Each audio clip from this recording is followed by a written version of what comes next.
Nanindigan ako dahil sa pagmamalabis na ito. Pero ngayon, hindi ko naman papayagan na dahil si Duterte lang, magmamalabis tayo para apihin siya. Kung gagawin natin yon, anong kaibahan natin kay Duterte? Hindi parang si Duterte din tayo. The gentleman from Caloocan has 10 minutes. Thank you, Mr. Speaker, my dear colleagues.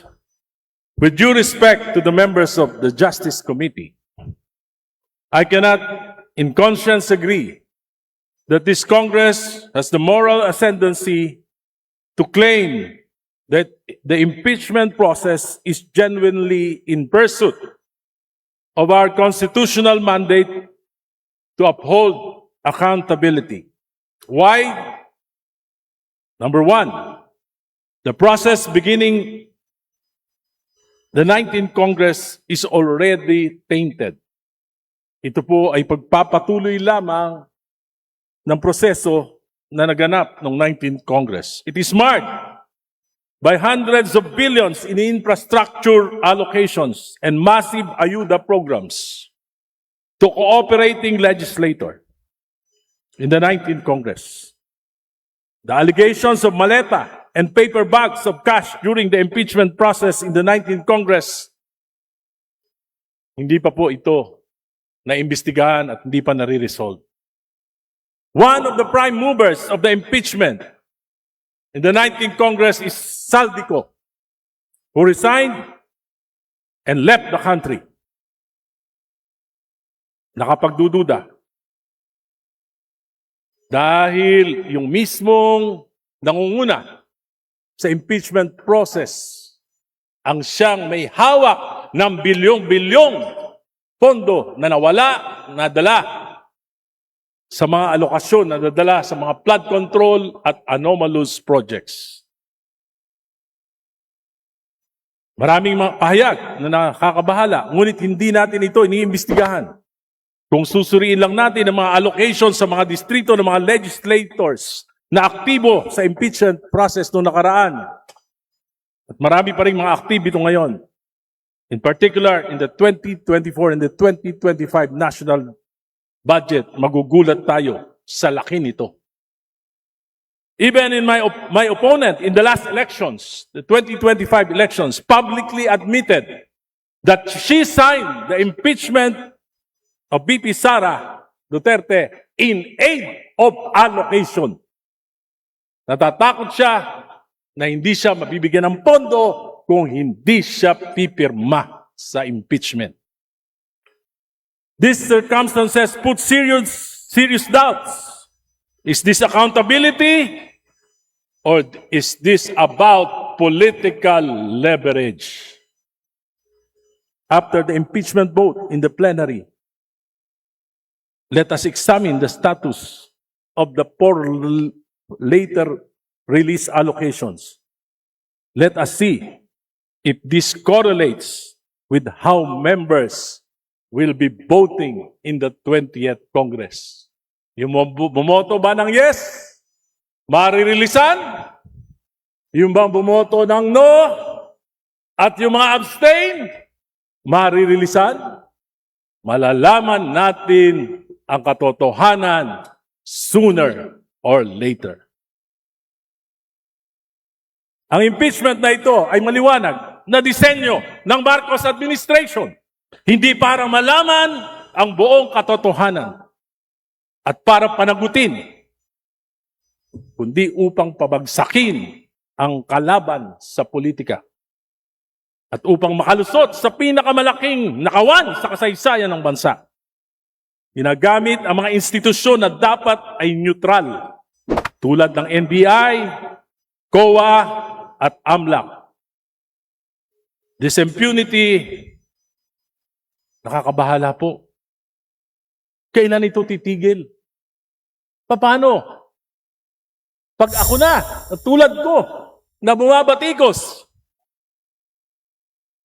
paano kung gusto kong patahimikin? Gagamitin din ba yung mga ahensya na ito? Baka magulat pa tayo. Maulit ang kasaysayan. Magamit ang mga institusyon para sa pagpapanatili sa kapangyarihan. Naganap na ito. Nagmalabis. Si Pangulong Duterte, maraming inapi. Katulad ni Congresswoman Laila de Lima. Ako, dahil ako ang kauna-unahang nagsalita laban sa war on drugs, tinanggal ng Duterte administration ang alokasyon sa aking distrito. Ginipit. Palit, kung ginawa ito ng administrasyong Duterte sa kanyang mga kritiko, papayagan ba natin na yung mga ahensya na ito sa ganitong sa kasalukuyang administrasyon, gawin ito sa mga kalaban niya rin? This is impunity. At nakakatakot. Baka maulit ang kasaysayan. The Committee on Justice for the first time in the history of Congress did not allow a member to pose questions to witnesses or resource persons. Hindi ako nagkaroon ng pagkakataon. Tanungin ang mga kadududang pahayag ni Madriaga at iba pa. Dahil hindi ako miyembro. Wala po akong natatandaan sa 5 kongreso na dinaluhan ko. Kahit hindi ako miyembro, nakakapagtanong ako. Ngayon lang. Dito sa Justice Committee. Alam ko po, maraming galit kay Pangulong Duterte. Sapagkat sa amin po sa Caloocan, ang daming collateral damage ng war on drugs. Nanindigan ako dahil sa pagmamalabis na ito. Pero ngayon, hindi ko naman papayagan na dahil si Duterte lang, magmamalabis tayo para apin siya. Kung gagawin natin yon, anong kaibahan natin kay Duterte? Hindi parang si Duterte din tayo. We cannot be loud against the Duterte, but silent against Marcos. There are clear signs of abuse, of misgovernance, or cover-up of corruption that cause our country and people economic distress. Today, inflation has reached 7.3%. Habang kumakain tayo sa masarap at maraming putahe dyan sa South Lounge, nagdidildil ng asin ang ating mga kababayan. Habang abala ang administrasyon na pagtakpan ang mga kalokohan at supili ng mga kalaban, hirap na ang ating mamamayan. Mr. Speaker, I will not be swayed by allocations, by power or loss of it, by fear or threats. I will stand by the dictates of my conscience, guided by my discernment and prayers, and what I believe is for the betterment of our country.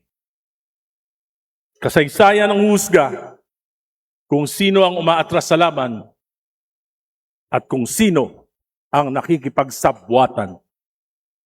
Ako si Egay Irice ng Caloocan, nanindigan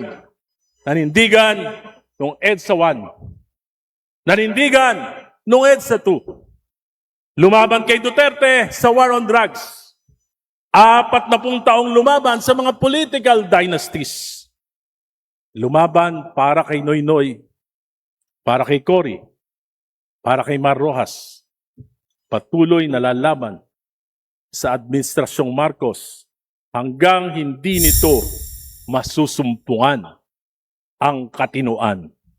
Maraming salamat po.